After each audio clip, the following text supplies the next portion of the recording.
जब राजा परीक्षित ने कहा म्रियमाणस्य किम कर्तव्यम, हे गुरुदेव ये बताओ जो मृत्यु के निकट व्यक्ति है उसको क्या करना चाहिए। तब सुखदेव जी ने कहा बरीयाने शते प्रश्न, हे राजन जो तुमने प्रश्न किया है इस सारे संसार के कल्याण के लिए है, क्योंकि इस संसार का जो प्राणी है केवल अपने उदर भरने में, अपने कुटुंब का भरण पोषण करने में ही लगा हुआ है। किसको क्या करना चाहिए ये कोई नहीं जानता। आओ हम तुम्हें बताते हैं। हर व्यक्ति अपनी निद्रा में ही पड़ा हुआ है। जैसे अपने निद्रा में सो करके स्वप्न देखते हो, वैसे ही ये संसार भी स्वप्नवत ही है। इस स्वप्नवत संसार को आप अपना मान करके बैठ गए, ये तो तुमने बहुत ही गलत किया। तुमको क्या करना चाहिए राजन सुनो। तस्मात्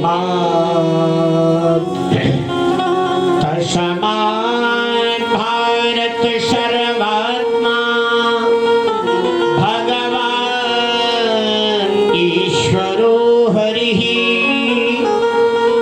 श्रोतव्यः कीर्तितव्यश्च स्मर्तव्यश्च चाचता भयम्। हे भारत, हमारे आपके सबके हृदय में भगवान हरि ही तो बैठे हुए हैं और उन भगवान हरि का हमको स्मरण करना चाहिए, उनकी कथाओं को स्मरण करना चाहिए और उनकी कीर्तियों का गायन करना चाहिए। श्रोतव्यः कीर्तितव्यः स्मरतव्यः, कथा को सुनो। लेकिन किनकी कथा को सुने? जिनको हम आप जानते नहीं उनकी कथा कैसे सुने? तो भगवान तो आपके हृदय में बैठे हुए हैं। भगवान को जानने के लिए उपाय है, उनका भजन करो, उनका मनन करो, क्योंकि लिखा हुआ है जाने बिन न होई परतीति, जाने बिन न होई परतीति, जाने बिन न होई परतीति,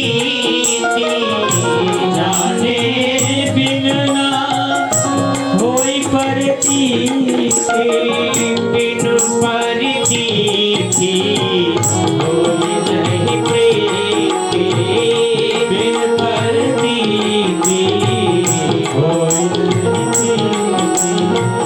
बिन परतीति होई नहीं प्रीति। भगवान को जानो और उनसे अपना रिश्ता जोड़ लो, उनसे अपना रिश्ता जोड़ लो और उन्हीं का भजन करो, क्योंकि दूसरी कोई भी भजन नहीं है।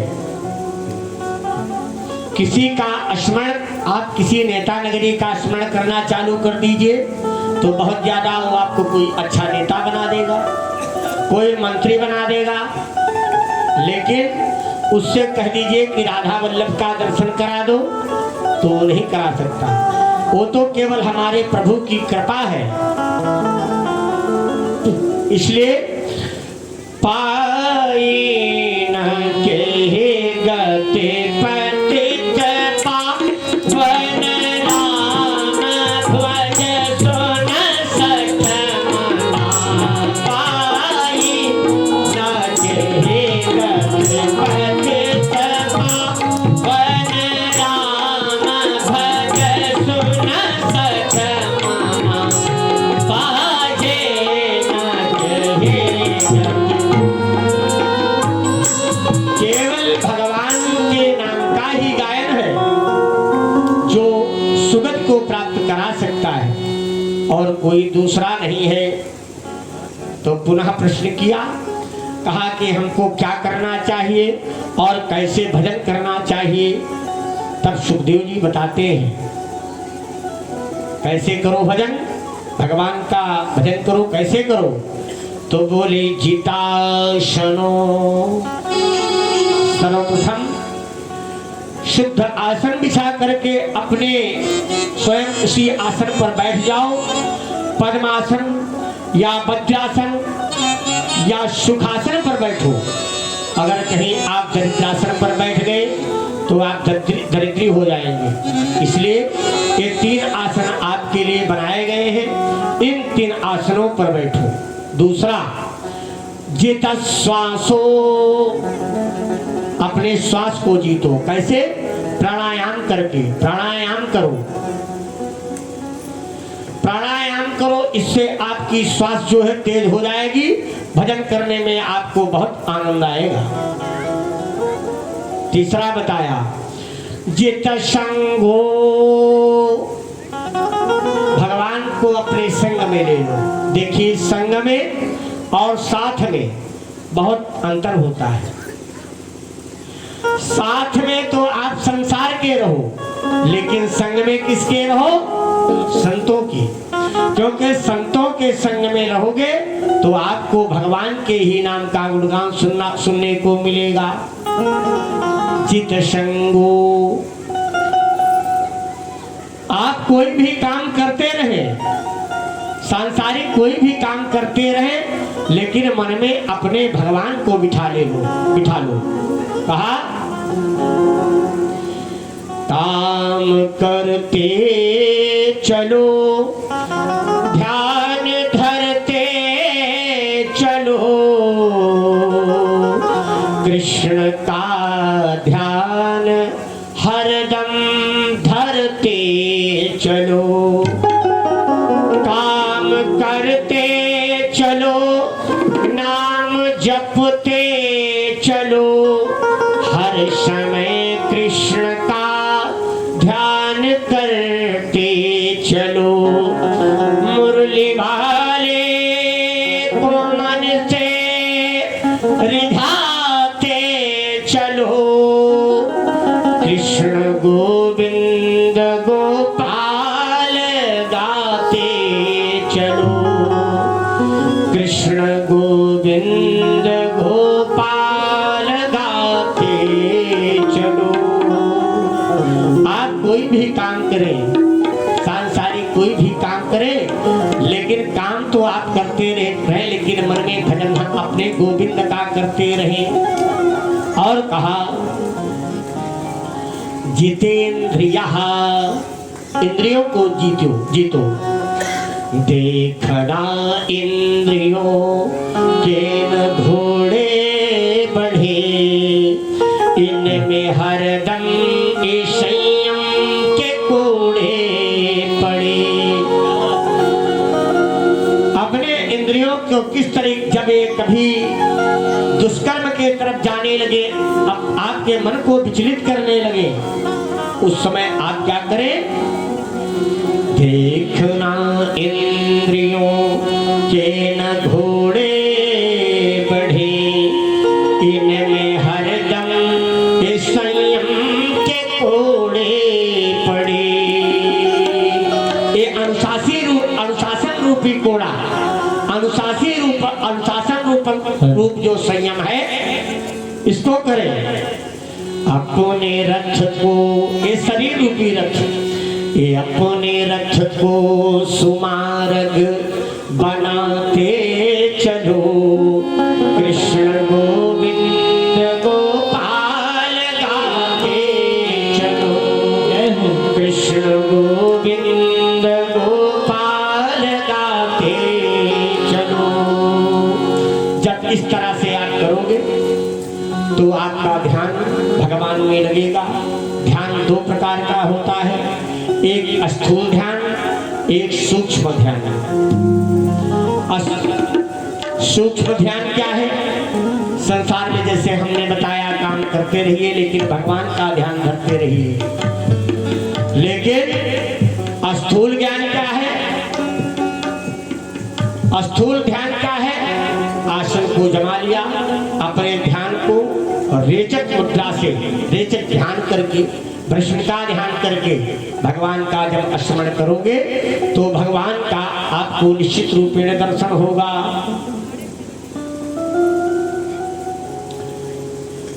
अब इन बातों को सुन करके राजा बहुत प्रसन्न हुआ और कहने लगे, गुरुदेव हमको ये बात बताओ, हमको एक बात और बता दीजिए, क्या ये ध्यान करने से भगवान की सद्गति हमको प्राप्त हो जाएगी? तब सुखदेव जी बताते हैं, केवल राजा परीक्षित भगवान का ही स्मरण है जो इस संसार का कल्याण कर सकता है, दूसरा कोई नहीं है। अकामः सर्वकाम वा मोक्ष काम उदारधीः तीव्रेण भक्ति योगेन यजेत पुरुषं परम्। हमारे भगवान का ध्यान करो, पूजन करो, कोई कामना से अगर करते हो तो भी भगवान प्रसन्न होंगे। सर्व कामोवा, किसी भी प्रकार की कामना से आप पूजन करते हैं तो हमारे प्रभु की कृपा आपको प्राप्त होगी।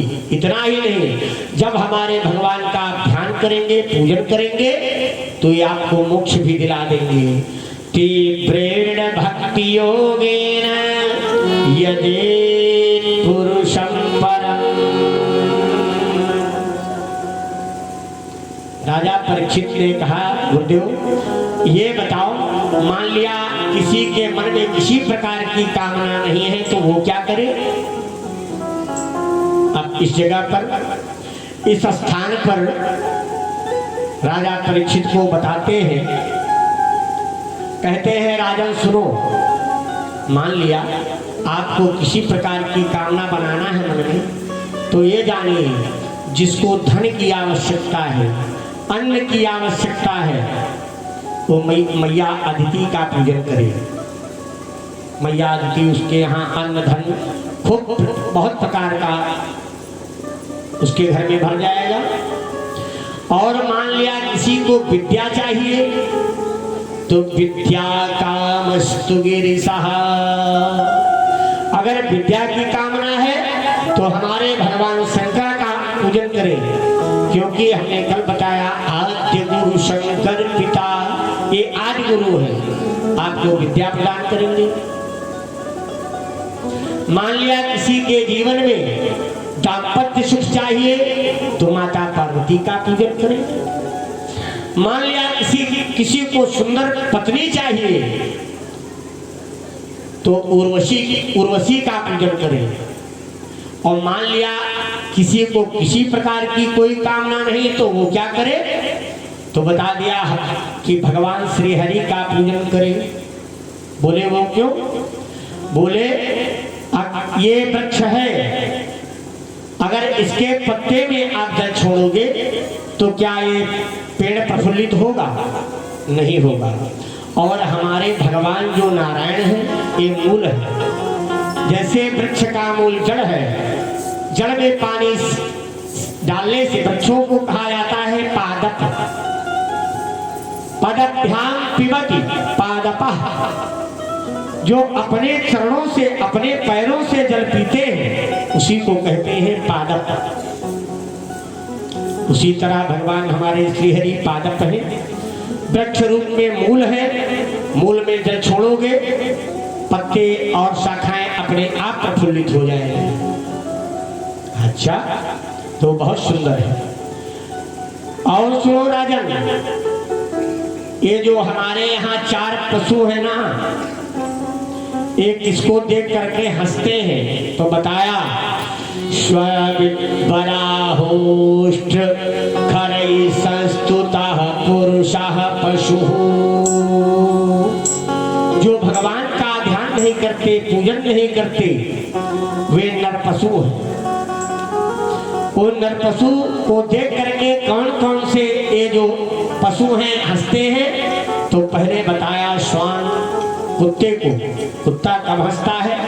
जब आप अपने भाई बंधुओं के साथ अपना लड़ाई झगड़ा करते हैं तो ये श्वान हंसता है, कुत्ता हंसता है कि देखो हम में इनमें कोई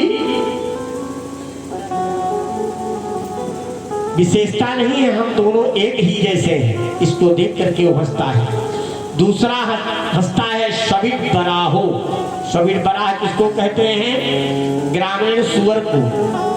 ये ग्रामीण सुअर हंसता तब है जब केवल अपना ही पेट भरता है कोई, और अपने पुत्र बंधु बांधवों का जो पेट भरता है इसको देख करके बड़ा हंसता है कि इसमें हमें क्या अलग है, हम दोनों एक ही जैसे तो काम कर रहे हैं। और तीसरे हंसता है गधा खरई। ये हम नहीं कहते, भागवत कह रही है, भागवत जी कह रहे हैं। खरई गधा कब हंसता है? जब आप बहुत सा सामान लेकर के अपने घर को जाते हैं, ऐसे ऐसे ऐसे स्वरूप को देख करके वो गधा हंसता है कि देखो हमने भी जीवन भर सारे संसार के वस्तुओं का भार ढोया, लेकिन क्या किसी ने हमको धन्यवाद दिया? किसी ने धन्यवाद नहीं दिया। तो हम में इसमें कोई विशेष बहुत बड़ी विशेषता नहीं है, हमारे ही जैसा है, इसको देख करके हंसता है। और चौथा पशु है ऊंट। ऊंट जब कोई बड़ी बड़ी बातें छोड़ता है, अपने को बहुत बड़ा मानता है, तब ऊंट कहता है कि इसमें हमें भी कोई बहुत बड़ी अलगाई नहीं, हम दोनों एक ही जैसे हैं। इनको अब अगर ऐसा कोई व्यक्ति है तो उसी को कहते हैं नर पशु। अब राजा परीक्षित ने कहा, गुरुदेव आप हमको ये सारी बातें बता दिया, ध्यान करना बता दिया, किस तरह ध्यान करें ये भी आपने बता दिया, किसके संग में रहे ये भी आपने बता दिया। अब मेरा आपसे निवेदन है कि सृष्टि की रचना के विषय में बताइए कि इस सृष्टि की रचना कैसे हुई। तब सुखदेव जी को होश आया कि हम तो कथा में प्रवेश कर गए, लेकिन हमने अपने प्रभु का ध्यान नहीं किया। सुखदेव जी बहुत प्रसन्न मुद्रा से भगवान अपने गोविंद का ध्यान किया। कहते हैं तपस्विनो दान पराय यशस्विनो मनश्विनो मंत्रविदः सुमंगला क्षेमं विन्दन्ति विनाय दर्पणम् तस्मै सुभद्र श्रवसे नमो नमः। तस्मै सुभद्र श्रवसे नमो नमः।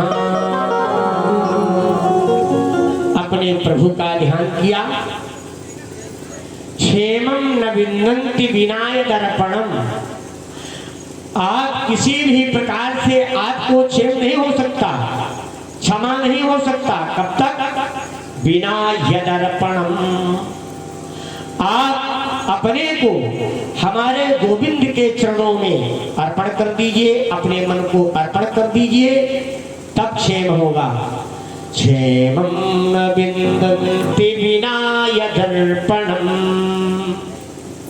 और दूसरी बात कहा, सभी का यश मंगलकारी नहीं होता।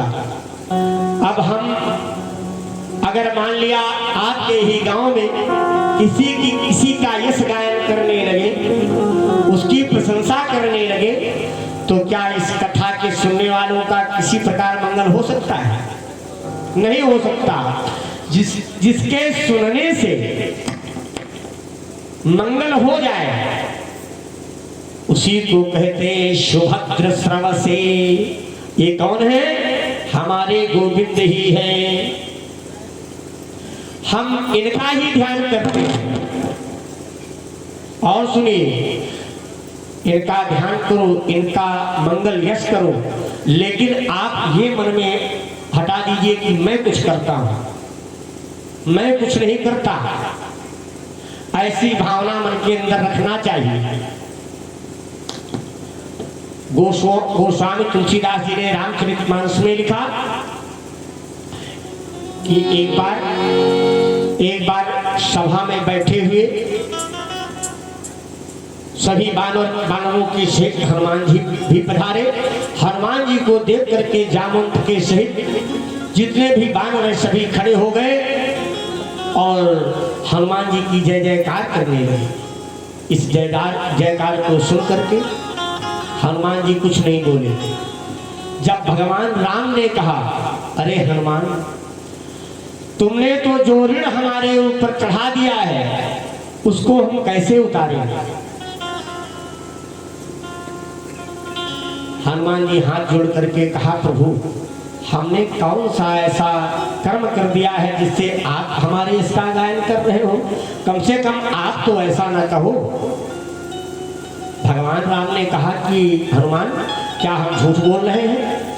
क्या तुम इस समुद्र को लांग करके लंकापुरी नहीं गए?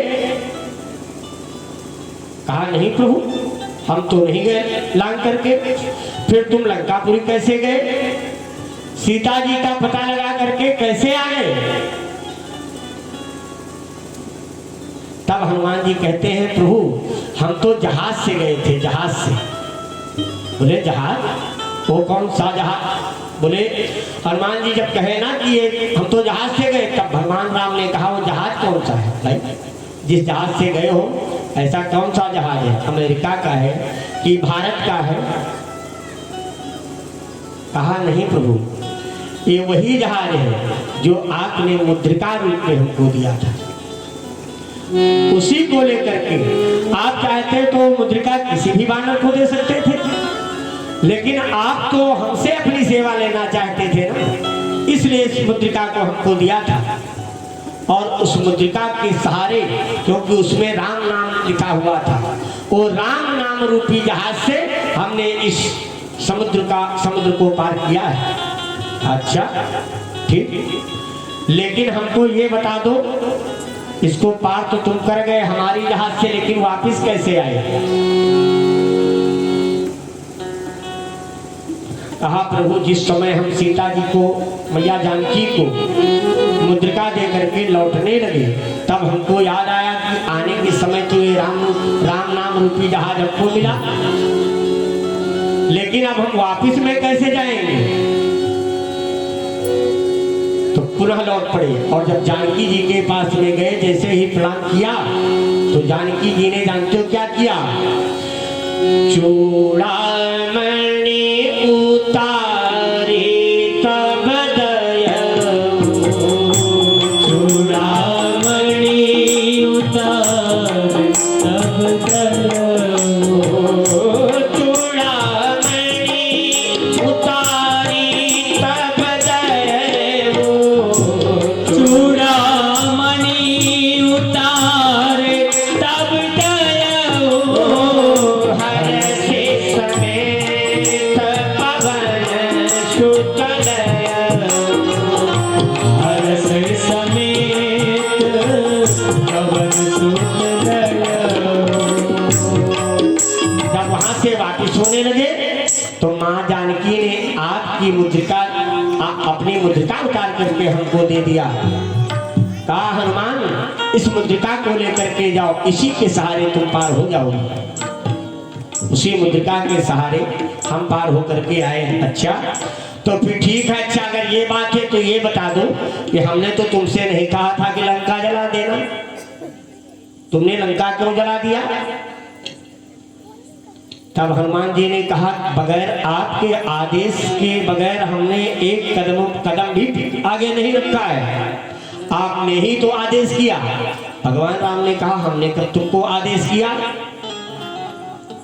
भगवान राम से हनुमान जी कहने लगे, प्रभु ये बताओ, आप सबके हृदय में निवास करते हो कि नहीं करते हो? अपने भक्तों के हृदय में निवास करते हो कि नहीं करते हो? भगवान राम ने कहा, हाँ हनुमान, ये तो हम करते हैं। तब कहा, हम जब जानकी जी के पास में खड़े थे तो देखा कि कुछ राक्षसी आ रही हैं। उनको देख करके हम छुप गए।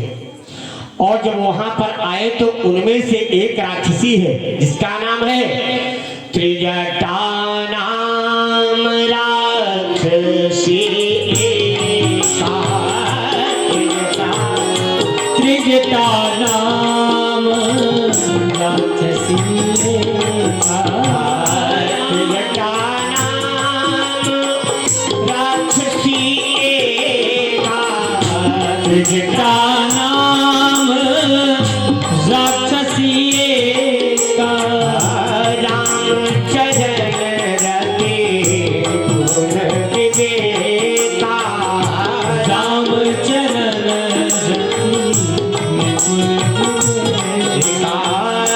रामचरण रति गुण विवेका।